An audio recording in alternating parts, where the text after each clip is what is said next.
السلام علیکم ناظرین، TNN TV کے نیوز بلیٹن کے ساتھ میں ہوں رخسار شہزاد۔ سب سے پہلے شامل کرتے ہیں نیوز ہیڈ لائنز۔ کورونا کے کیسز میں کمی آنے لگی۔ وبا نے گزشتہ 24 گھنٹوں میں مزید 23 انسانی جانوں کو نگل لیا، جبکہ ایک ہی روز میں 735 نئے مریضوں کا اضافہ ہوا۔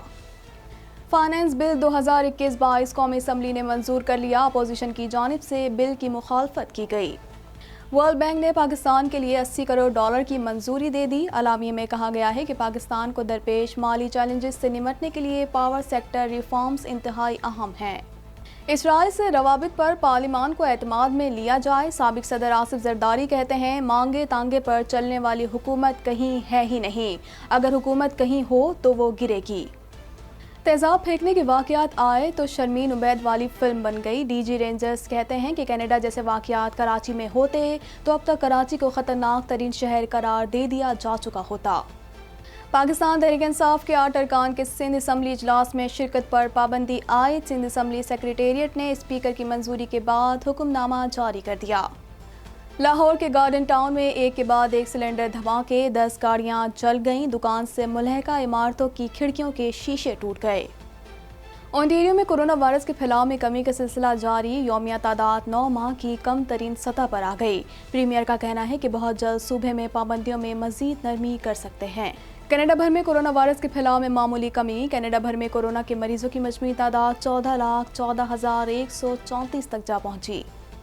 کینیڈا اور شمالی امریکہ میں شدید گرمی کی لہر جاری، مختلف ریاستیں ہیٹ ڈوم کی لپیٹ میں، کینیڈا کے مختلف شہروں میں خصوصی وارننگ جاری۔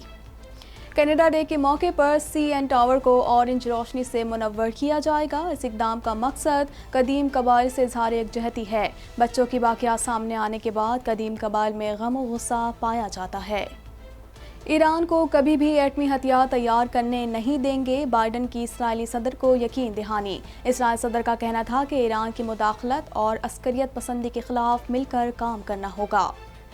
عراق میں ایرانی حمایت یافتہ ملیشیا کے امریکی اڈے پر راکٹ حملے، امریکی فورسز کی جانب سے بھی گولہ باری کی گئی۔ ترجمان وائٹ ہاؤس کہتی ہیں کہ امریکیوں پر کسی بھی حملے کا جواب دینے کا حق حاصل ہے۔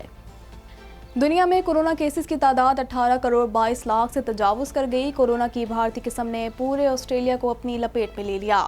ترکی نے بھارت سمیت 6 ممالک پر سفری پابندی عائد کر دی۔ ہیڈ لائنز آپ نے جانی اور اب خبریں تفصیل کے ساتھ۔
کورونا وائرس سے 23 افراد جاں بحق ہو گئے، جس کے بعد اموات کی تعداد 22,254 ہو گئی۔ پاکستان میں کورونا کے تصدیق شدہ کیسز کی تعداد 9,56,392 ہو گئی۔ مزید جانتے ہیں اس رپورٹ میں۔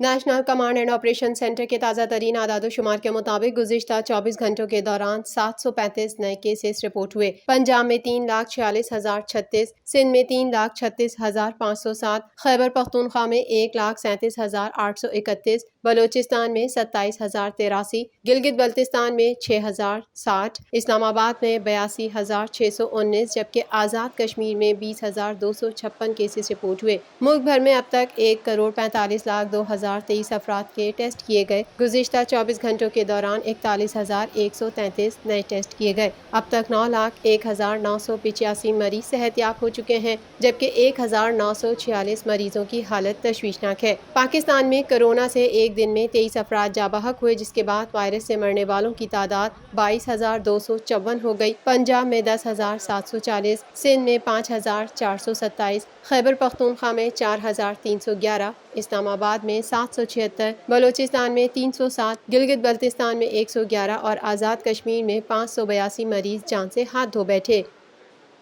Deputy speaker Qasim Khan sorry کی زیر صدارت قومی اسمبلی کے اجلاس میں فائنانس بل 2021-22 منظور کر لیا گیا۔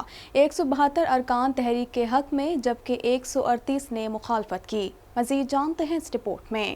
Deputy speaker Qasim Khan sorry کی زیر صدارت قومی اسمبلی کے اجلاس میں وفاقی وزیر خزانہ نے فائنانس بل 2021-22 منظوری کے لیے ایوان میں پیش کر دیا، جس میں وفاقی حکومت نے بجٹ منظوری سے متعلق تمام تیاریاں مکمل کر لی ہیں۔ وزیر خزانہ شوکت ترین نے فائنانس ترمیمی بل ایوان میں پیش کیا تو اپوزیشن کی جانب سے بل کی شدید مخالفت کی گئی۔ وزیر خزانہ شوکت ترین نے قومی اسمبلی میں اظہار خیال کرتے ہوئے کہا کہ 74 سال میں پہلی مرتبہ اس حکومت نے غریب کے لیے روڈ میپ دیا۔ 40 لاکھ غریب لوگوں کو گھر ملیں گے، صحت کارڈ ملیں گے اور سہولیات ملیں گی۔ کور انفلیشن ابھی بھی 7% ہے، تاہم فوڈ انفلیشن میں اضافہ ہوا ہے، جبکہ کھانے پینے کی اشیاء کی قیمتوں میں کمی صرف زراعت کی ترقی سے ممکن ہے۔ شوکت ترین نے کہا کہ آپ جو خسارہ چھوڑ کر گئے اس کی وجہ سے IMF کے پاس جانا پڑا۔ اگلے چند سالوں میں نچلی سطح پر خوشحالی ہوگی۔ ہمارا مقصد لوگوں کو گرفتار کرنا نہیں۔ آپ سیاست نہ کریں، میرٹ پر بات کریں اور مجھ پر میرٹ پر تنقید کریں، میں ٹھیک کروں گا۔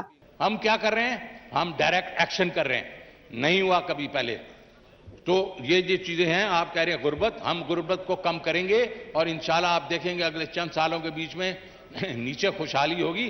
آج تو بالکل صحیح ہے، آج تو یہ ہے کہ آپ نے اگر اکانومی کو شرنک کیا، اور کیوں شرنک کیا ہم نے؟ کیونکہ 20 بلین ڈالر کا ڈیفیسٹ چھوڑ کے گیا ہے آپ، اس کو سنبھالنے کے لیے ہمیں IMF جانا پڑا۔ IMF نے کنڈیشنالٹیز لگائیں، اکانومی کو شرنک کیا اور کووڈ ہو گیا۔ تو آپ دنیا کے اور ملکوں کو دیکھ لیں، وہاں کیا ہوا؟ کووڈ کی وجہ سے نیگیٹو گروتھ ہوئی۔ PP رہنما نوید قمر نے کہا کہ بجٹ میں سوائے انڈائریکٹ ٹیکسز کے کچھ نظر نہیں آتا۔ حکومت نے آن لائن مارکیٹ پر بھی ٹیکس لگا دیا۔ انہوں نے کہا کہ ملک کا کاروباری طبقہ ایک نیب سے تنگ تھا، اب FBR کو گرفتاری کے اختیارات دے کر نیب جیسا ایک اور ادارہ لایا جا رہا ہے۔ آپ کے ویسٹ پر نیب بیٹھا ہے اور ایسٹ پر FBR بیٹھا ہے۔ خورشید شاہ کا کہنا تھا کہ اب تک 3 وزیر خزانہ تبدیل ہوئے۔ حکومت نے دعویٰ کیا کہ ٹیکس فری بجٹ ہوگا۔ حکومت نے 1200 ارب روپے کے ٹیکس لگائے۔ ملک میں تعلیمی اداروں کو فروغ نہیں دیا گیا۔ ہیلتھ کارڈ بانٹنے سے مسائل حل نہیں ہوں گے، ہیلتھ کارڈ بانٹنے کا بڑا اسکینڈل آئے گا۔ ہیلتھ کا بجٹ بڑے دعوے کرتے ہیں، گرتا آ رہا ہے۔ غریب کی طاقت سے دوائیں خریدنا، اپنے آپ کو صحت یاب بنانا بہت مشکل ہو چکا ہے۔ یہ کارڈ بانٹنے سے کچھ نہیں ہوتا۔ آپ کارڈ بانٹنے کا بہت بڑا اسکینڈل آئے گا آپ کے سامنے، میں آج کہہ رہا ہوں اس ایوان میں۔ تک نہیں لے کے جائیں گے اور 6 سے 8% تک گروتھ نہیں۔ عالمی بینک توانائی اور انسانی وسائل کے شعبوں کے 2 منصوبوں کے لیے پاکستان کو $80 کروڑ فراہم کرے گا۔ اس حوالے سے مزید جانتے ہیں۔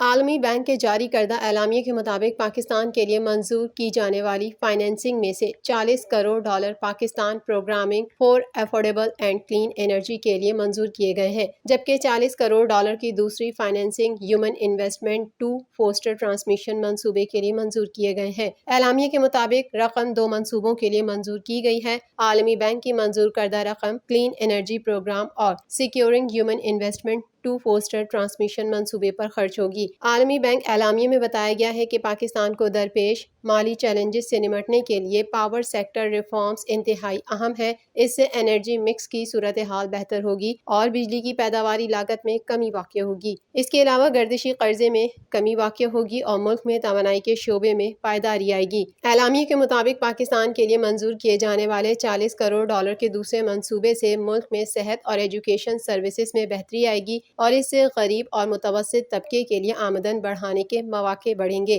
جس سے اقتصادی ترقیاتی کی رفتار بہتر ہوگی۔ چیئرمین پیپلز پارٹی کے بعد شریک چیئرمین PPP نے بھی حکومت کے اسٹائل سے مبینہ روابط پر بڑا مطالبہ کر دیا ہے۔ مزید جانتے ہیں اس رپورٹ میں۔ چیئرمین پیپلز پارٹی کے بعد شریک چیئرمین پی پی نے بھی حکومت کے اسرائیل سے مبینہ روابط پر بڑا مطالبہ کر دیا ہے۔ صحافیوں سے غیر رسمی بات چیت کرتے ہوئے سابق صدر نے صحافی کی جانب سے پوچھے گئے سوال پر جواب دیا کہ حکومت کی جانب سے مبینہ طور پر اسرائیل سے روابط پر پارلیمان کو اعتماد میں لیا جائے۔ سابق صدر نے افغانستان کی صورتحال کو خطرناک قرار دیتے ہوئے کہا کہ افغان صورتحال کے اثرات پاکستان پر آ سکتے ہیں۔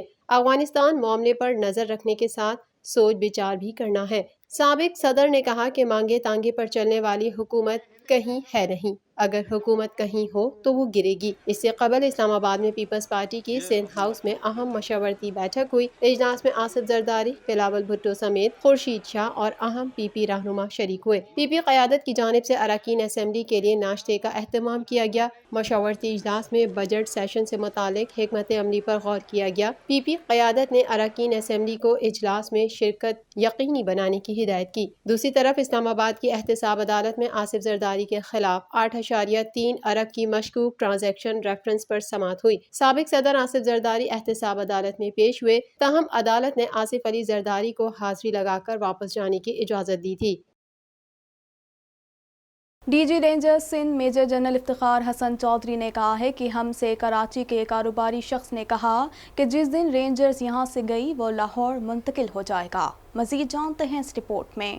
Director general ranger Sindh major general Iftikhar Hassan Chaudhry نے شرمین عبید چنائی کے فلم اور آسکر ایوارڈ پر تبصرہ کیا ہے۔ نجی یونیورسٹی میں منعقدہ تقریب سے خطاب کے دوران میجر جنرل افتخار حسن چودھری کا کہنا تھا کہ تیزاب پھینکنے کے 3 واقعات آئے تو شرمین عبید چنائی والی فلم بن گئی، آسکر مل گیا۔ کینیڈا میں پاکستانی فیملی کے ساتھ کیا ہوا آپ کو پتا ہے، اور پھر ایک اور واقعہ ہو گیا، وہاں ایک شخص کی داڑھی مونڈ دی گئی۔ کینیڈا جیسے واقعات کراچی میں ہوتے تو اب تک کراچی کو خطرناک ترین شہر قرار دیا جا چکا ہوتا۔ ان کا کہنا تھا کہ ملک میں تیزاب پھینکنے کے 3 واقعات سامنے آئے تو اس پر شرمین عبید چنائی والی فلم بن گئی اور اسے آسکر بھی مل گیا۔ لندن میں 800 سے زیادہ تیزاب پھینکنے کے واقعات ہوئے، کہیں کوئی فلم نہ بنی، میڈیا بھی غائب رہا۔ برطانیہ میں چاقو مارنے کے 10,000 کیسز ہوئے، کسی کو پتہ نہ چلا۔ آپ کے خیال میں کیا لندن اب بھی محفوظ ہے؟ کینیڈا کے اندر ٹورنٹو کے اندر آپ کو پتہ ہے کہ وہ پاکستانی فیملی کے ساتھ کیا ہوا۔ اس کے بعد کل اگین ایک واقعہ ہوا جس میں ایک پاکستانی کی داڑھی انہوں نے کاٹ دی اور اس کو مارا پیٹا، اور اگر یہی کام کراچی میں ہوا ہوتا تو ابھی تک Karachi most dangerous city declare ہو چکا ہوتا۔ 3 قصے آئے تھے نیشنل پریس پہ ایسڈ تھروئنگ والے، تو وہ فلم بن گئی تھی وہ شرمین عبید چنائی والی، جس پہ آسکر بھی مل گیا تھا پچھلے سال کے۔ اور یہ میں اپنی طرف سے نہیں بتا رہا، آپ اٹھا کے دیکھ لیجیے، پبلشڈ رپورٹ ہے کرائم کی یو کے کی۔ More than 800 incidents of acid and corrosive substance throwing on people. کہیں آپ کو پتہ لگا ہے کوئی فلم بنی؟ غائب ہے میڈیا سے۔ ڈی جی رینجرز نے یہ بھی کہا کہ گزشتہ سال نیو یارک میں 1638 یا 1688 مسلح ڈکیتیاں ہوئیں، کراچی میں 280 ہوئیں۔ ہم اتنے برے نہیں جتنا ہمیں برا بنایا جاتا ہے اور ہم خود کو برا سمجھنے لگتے ہیں۔ 10,000 سے زیادہ نائف کرائمز ہوئے ہیں یو کے اندر پچھلے سال میں، کہیں آپ کو پتہ لگا ہے؟ آپ کے خیال میں لندن ابھی بہت سیف ہے؟ نیو یارک کے اندر پچھلے سال کے اندر 1638 اف آئی ریمبر کریکٹلی 1600 کچھ ہیں، 1638 یا 1688 عام ڈکیتیز ہیں۔ پاکستان یہ کراچی میں 250 ہیں، ڈبل آبادی ہے ہماری ان سے۔ تو ہم اتنے برے نہیں ہیں جتنا برا ہمیں بنایا جاتا ہے، اور جتنا برا وہ بار بار کہنے کی وجہ سے ہم نے اپنے آپ کو سمجھنا شروع کر دیا۔ میجر جنرل افتخار حسن چودھری نے مزید کہا کہ ہمارے پاس پروسیکیوشن نہیں، 24 گھنٹوں سے زیادہ حراست میں نہیں رکھ سکتے، اس کے بعد ہمیں ملزم پولیس کے حوالے کرنا ہوتا ہے۔ پروسیکیوشن پولیس کے پاس ہے، ہمارے پاس نہیں ہے۔ سابق سی سی پی او کراچی کے ساتھ پروسیکیوشن ٹیم بنائی گئی تھی۔ پروسیکیوشن ٹیم کی وجہ سے عزیر بلوچ کے 5 مقدمات میں شناخت ہوئی۔ رینجرز دیگر اداروں کے ساتھ مل کر کام کرتی ہے، ہم نے غلطیاں بھی کی ہیں۔ سندھ اسمبلی اجلاس میں اپوزیشن ارکان کی جانب سے ایوان میں چارپائی لانے پر اسپیکر آغا سراج درانی نے تحریک انصاف کے ارکان کے خلاف کارروائی کرتے ہوئے 8 اراکین کی سندھ اسمبلی کے اجلاس میں شرکت پر پابندی عائد کر دی۔ مزید جانتے ہیں اس رپورٹ میں۔